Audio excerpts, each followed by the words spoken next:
Tina Sirène Sud, question sur la maison, tout semble sortir d'un catalogue maison et jardin. C'est pas toujours comme ça.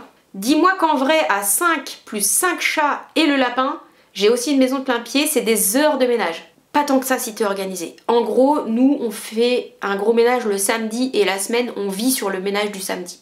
Une vidéo carrément sur l'organisation ménage, lessive, logistique, etc. Alors j'ai aussi une grande maison avec jardin, 2 enfants petits, un boulot à temps plein et l'impression de courir constamment. Bah oui, l'impression de courir constamment, ça... Au niveau de l'entretien de la maison, parce que je sais que c'est une question qui revient aussi dans les commentaires YouTube, on a l'impression que ma maison est toujours super propre, super au carré, tout est rangé et tout. Il faut savoir que, on n'a pas énormément de matériel dans notre maison. Je fais des tris drastiques relativement souvent. Donc en fait on a que un canapé, des fauteuils, un tapis, une télé, un îlot central et un petit meuble avec des trucs dedans qui servent. Une fois qu'on a passé le coup d'aspirateur et qu'on a fait la vaisselle, déjà le salon est intégralement rangé. Les enfants prennent en charge leur chambre parce que c'est bien normal. Deuxième chose, que j'ai un mari qui fait quasiment, je pense, plus que la moitié des tâches. Bizarre de dire oui, mon mari m'aide beaucoup, comme si c'était à moi de faire le taf et que lui juste il m'aidait. Alors non, pas du tout. Nous, notre couple, on est totalement dans une égalité mais drastique. Il n'y a personne qui a un privilège particulier parce que c'est un homme ou c'est une femme, sauf qu'il y a des tâches quand même qui sont assignées. Le tatoué est quelqu'un qui est très logistique, très organisé, très carré, vous voyez, limite des fois obsessionnel. Franchement, sur le rangement du frigo, il classe tout par date de péremption. Waouh, mais tout est rangé au carré. Et s'il y a un truc qui est déplacé, alors que moi, je serais plus cool. Je trouve ça pas essentiel, voilà, qu'il y ait des choses de travers dans la maison. Franchement, on s'en fout du moment qu'on est heureux, quoi. Le tatoué, il est heureux parce que tout est bien propre. C'est lui, du coup, qui fait les courses, parce que je n'ai pas le droit de faire les courses. Sinon, il dit qu'on n'a rien à bouffer. C'est lui du coup qui range les courses, il s'occupe des poubelles, il nettoie les toilettes, parce que moi j'ai pas envie de nettoyer les toilettes. En gros, tout ce qui est un peu crado, c'est le tatoué qui le fait. Mais il prend aussi en charge l'intégralité des lessives. Il ne veut pas que j'étende le linge, il dit que tout est balancé à l'arrache sur les fils et tout, alors bon, moi j'ai l'impression que ça sèche de la même manière, mais selon lui, c'est pas assez bien placé et tout, gna gna gna. Comme il est un petit peu perfectionniste, si vous voulez, il préfère prendre en charge les tâches et il a du mal à déléguer. Et je trouve qu'avec l'âge, parce que le tatoué vient de prendre 49 ans, ça s'aggrave. Comme hier soir il m'a dit « j'aimerais bien qu'on termine notre vie ensemble », c'était très mignon. Alors moi qui suis Capricorne, je suis un peu toujours dans la distance émotionnelle, vous voyez. Alors je lui ai dit, pour lui faire plaisir, qu'on serait dans la même tombe. J'ai envie qu'elle soit rose, ma tombe. Mais je sais pas s'il y a des pompes funèbres qui font des tombes roses. Alors lui il a dit ok, il accepterait d'être pour l'éternité dans une tombe rose avec des fleurs dessus, uniquement s'il y avait Pantera en tatoué dessus. Pourquoi je vous raconte tout ça? Et puis en ce qui concerne tout ce qui est vaisselle, tout ça, on tourne.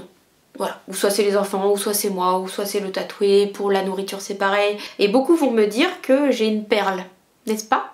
Deuxième question, pourquoi vous ne chauffez pas? En fait, on est dans une démarche écologique et bien sûr financière. Je le dis en toute transparence, on paye 300 € d'électricité par mois et on se dit qu'on peut faire mieux. On a posé un poêle exprès pour chauffer la pièce de vie et pas le reste. Avec le poêle, on chauffe le salon qui fait quand même 60 mètres carrés. C'est quand même plus compliqué à chauffer que un salon de 20 mètres carrés. C'est à l'ancienne finalement. Parce que nos grands-parents, ils faisaient ça aussi. Et dans les siècles avant, c'était encore pire. Ils chauffaient une pièce et tout le monde était dedans et puis la nuit, tu portais un bonnet pour dormir. Hein. Donc nous, c'est sensiblement une vie de Moyen-Âge. Je vous assure, croyez-moi sur parole, on s'habitue au froid. Il y a des fois je rentre, il fait 17 degrés, 18 degrés, je me dis waouh il fait chaud. Puis j'ai l'impression qu'on se renforce. Hein. Puis la chaleur c'est des bactéries. Il fait 12-13 degrés dans les chambres. Tu peux être sûr que t'as pas d'acarien dans tes oreillers. Hein. Là je te le dis clairement. Bon, est-ce que je digresse? Oui. As-tu des frères et sœurs? Oui, j'ai une grande sœur et un demi-frère plus petit qui a l'âge de Maël. Où es-tu née? Je suis née à Caen, Normandie. Quelle petite fille étais-tu? En gros, si je pouvais résumer en une ou deux phrases, je battais la campagne. J'ai grandi dans une maison ancienne avec 13 000 mètres carrés, une forêt juste à côté. En gros, j'étais jamais à la maison, j'étais tout le temps dans la nature. Je faisais des élevages d'escargots, j'avais des chevaux, des moutons, j'avais des poules, des chats. J'étais tout le temps dehors avec les animaux, mes meilleurs amis, avec la nature, ma meilleure amie, mon seul dieu. Et j'étais bien comme ça. À l'école, j'avais une amie que j'ai gardée du CM1 jusqu'au lycée. Et au niveau du style, c'était catastrophique. Mon père me coupait les cheveux, je suis jamais allée chez le coiffeur. À chaque fois c'était des espèces d'expérimentations hasardeuses et je me retrouvais avec des coupes de merde, mais pendant des mois et des mois j'étais coiffée mais comme un sac. Alors quel pays as-tu découvert? Je suis allée à Dakar pendant un petit bout de temps, en Allemagne pour faire des concerts. Je suis allée en Angleterre pour faire des concerts, je suis allée en Belgique, en Italie. Rien de notable hein, franchement en matière de voyage, mais je suis loin du compte à mon âge, j'aurais dû visiter la moitié du monde, j'ai rien fait. En plus j'aime pas ça, donc ça me dérange pas de rester chez moi. Y a-t-il des sujets dont tu désirerais parler mais que tu n'oses aborder? Bah je vous embête pas avec mes problèmes de santé. J'ai une maladie chiante qui s'appelle la spondylarthrite ankylosante. Je vous en parle pas parce que j'ai pas envie de vous emmerder avec ça. C'est pas essentiel, on va dire, voilà. Il y a aussi des sujets qui concernent la famille, les relations compliquées avec la famille, quoi, qui sont chiants et qui sont vampirisants. Et c'est pareil, je vois pas trop l'intérêt d'en parler avec vous. Je pense que chaque famille a ses problèmes, chaque famille a ses antagonismes, les reproches, les t'as pas fait ci, les t'aurais pu faire ça, les... Bon, voilà. Avec le tatoué... on en souffre et en même temps on peut rien y faire parce qu'on peut pas changer les gens. Ouais voilà, les problèmes sociaux, familiaux, tout ça, un peu chiant. Quelle vidéo souhaiterais-tu faire? J'aimerais bien changer un peu de temps en temps, mais je vous avoue que les vlogs j'aime bien. As-tu la main verte?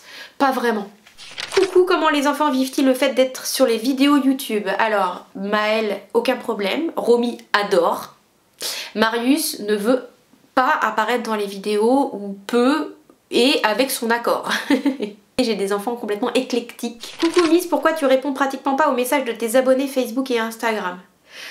Alors je m'excuse, je pourrais répondre en plus, mais pourquoi je le fais pas? Enfin c'est chiant en fait. Je vous lis, j'adore ce que vous me marquez, je sais très bien qui vous êtes les uns les autres, je sais très bien déterminer, je me rappelle de vos pseudos, c'est pas du désintérêt, c'est juste que à chaque fois je dis oh c'est mignon ce qu'elle m'a mis, puis je passe à autre chose. C'est tacite en fait pour moi, c'est évident. Je le fais pas, c'est vraiment nul, faut que je change ça parce que c'est pas sympa. Quelle est la relation actuelle que tu as avec ta sœur? C'est au point mort. C'est le point mort. C'est triste, c'est dramatique, c'est un échec, c'est nul. J'ai pris sur moi beaucoup, j'ai envoyé des messages, je me suis fait un peu envoyer chier.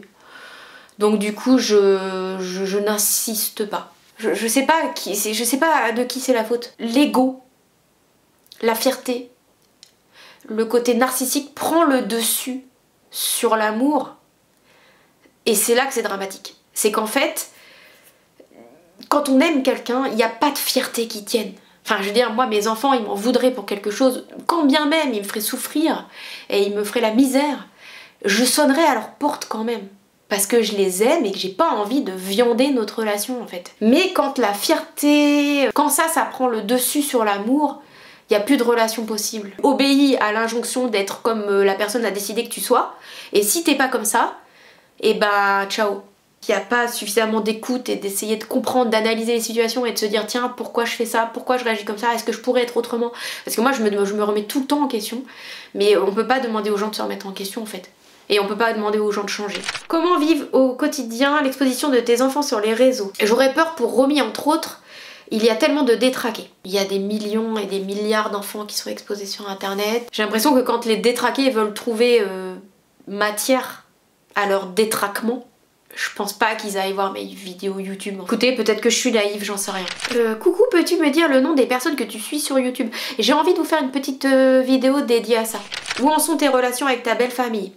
Avec ma belle famille, il se passe rien du tout depuis notre mariage avec le tatoué, c'est-à-dire il y a 6 ans. On n'a aucune nouvelle. Le tatoué n'a même pas été mis au courant que sa grand-mère était morte. J'en rigole mais c'est dramatique. Enfin je veux dire personne l'a appelé pour lui dire que sa grand-mère était morte, il l'a su 3 mois après. Tellement il y a eu un boycott global et définitif. C'est vraiment triste. Surtout que le tatoué c'est quelqu'un franchement d'extraordinaire. Moi je lui trouve que des qualités humaines en fait. C'est le mec le plus loyal. C'est-à-dire droit dans ses pompes. Il a jamais mis ses idées dans sa poche, il a jamais fait de concessions sur ses valeurs. Et au final, ça paye pas spécialement en fait. À partir du moment où il s'est mis en couple avec moi, il a été totalement rejeté. Alors, rapprochement possible un jour ou est-ce que c'est coupé définitivement à ton avis? Je pense que c'est coupé définitivement. Pourrais-tu nous faire un jour une vidéo sur l'envers du décor? Comment tu trouves tes thèmes? Comment tu filmes le montage? Oh bah tu sais, c'est vraiment très spontané. Hein. J'ai envie de faire cette vidéo, je le fais, j'ai envie de prendre mon téléphone, je filme. Coucou, alors si jamais mes questions sont beaucoup trop personnelles ou déplacées, je vous prendrai à 100%. Elodie, comment avez-vous su et pris la transition et peut-être le mal-être de Maël? Je l'ai su depuis quasiment toujours. Je m'en suis rendu compte, je pense, en même temps que lui. Est-ce qu'il accepterait de parler de ses démarches? Alors je crois pas. Il a que 17 ans depuis quelques jours. Non, je ne pense pas. Est-ce que toi, en tant que maman qui l'a mis au monde, as-tu eu des doutes? Alors le seul doute que j'ai pas eu, c'est que je l'aime. C'est la seule chose dont je suis totalement transcendée. C'est l'amour que j'ai pour lui. J'ai un amour pour mon fiston qui est au-delà de tout. Il pourrait me demander demain de se transformer en pingouin, je lui dirais on y va. Et j'ai pas de doute à partir du moment où c'est sa décision, que je sais que c'est pas du flan. Peu de youtubeurs discutent de cela. Je trouve bien que tu en parles de temps en temps. Ouais, je trouve aussi que c'est à force de parler de ce genre de choses que ce genre de choses vont apparaître normales aux yeux des gens. Moi, pour moi, la transition de Maël, enfin, il n'y a aucun problème. J'ai pas du tout de ressenti par rapport au fait que j'avais une fille avant et un garçon. Ça s'est fait tellement naturellement, même visuellement, on voit bien que Maël, il ressemble pas à une fille, quoi. Ou alors très peu. Ou dans des détails infimes. Enfin, je veux dire, c'est pas comme si du jour au lendemain, il était en robe princesse avec les longs cheveux, et puis il me dit ouais maman, en fait, j'ai envie d'être un homme. Enfin, pas du tout, ça s'est fait super facilement, et on est une famille complètement traditionnelle. Enfin, vous voyez, une maman, un papa, 3 enfants. En fait, moi, justement, si j'ai un message à passer, c'est que dans une famille totalement normale, où il n'y a pas eu de problème particulier, on peut avoir un enfant qui est confronté à ça. Si cela peut aider d'autres familles et enfants à mieux appréhender, car c'est un gros changement, bien sûr. Mon enfant ne va pas mourir, enfin il n'a pas un cancer en phase terminale, vous voyez. Plus on va banaliser ce truc-là, et plus en fait ça va être simple pour les parents qui sont confrontés à ça, pour les enfants. À partir du moment où ça sera banalisé et qu'on va en parler normalement comme moi j'essaye de le faire, eh ben ça passera mieux pour tout le monde. Est-ce que vous composez des chansons ou musique, Nadine? Pas du tout. Pas créatrice de musique, je suis interprète de musique. Vous, votre mari ou même vos enfants? Alors mon mari, il est guitariste de métal, il a été dans des grands groupes qui ont fait beaucoup de tournées, il a fait plusieurs albums et des choses comme ça, donc oui, il a composé des morceaux, mais je ne te donnerai pas les références parce que je pense que si tu les écoutes, tes oreilles vont saigner. Moi, quand il écoute sa musique, c'est simple, en fait, j'ai des extrasystoles et des palpitations quasiment instantanément. C'est Marjo qui me demande, coucou, j'aurais aimé savoir, question pour Romichou et Coquin, si ça leur a été difficile ou si c'est difficile d'accepter le changement de Emma à Maël. Comment ils le vivent? Si c'est trop intime, désolée d'avoir demandé, je vous adore, c'est trop mignon. Alors, difficile d'accepter, comme je vous l'ai dit, et ça rejoint ce que j'ai dit tout à l'heure, Marius, il a vu sa sœur être très vite transformé en garçon physiquement. Il a été, on va dire, modelé à voir sa sœur en frère. Ça s'est fait de manière tellement naturelle, tellement fluide, tellement évidente pour nous, que en fait pour lui aussi ça a été comme ça. Romy, alors elle... Vous voyez, en fait, c'est ça, c'est la force de prendre les choses de manière naturelle dans la famille, fait que les enfants prennent les choses d'une manière naturelle. Romy, elle dit, j'ai 2 frères, ça lui pose 0 problème. Le psychiatre lui a demandé à Romy, vous imaginez bien, comment elle vit le truc, et puis elle dit, oh, moi je m'en fous. Parce que ça fait un petit moment là quand même qu'on est ensemble, et j'ai pas envie de vous monopoliser votre temps. Bah écoutez les amis, on va s'arrêter là, j'ai fait le tour de mes questions Instagram. Donc je vous remercie d'avoir posé ces questions, j'espère avoir répondu le plus honnêtement et le plus naturellement possible. Bah écoutez, on se retrouve très bientôt dans une prochaine vidéo, je vous embrasse très fort, gros bisous. With you, I wanna stay with you.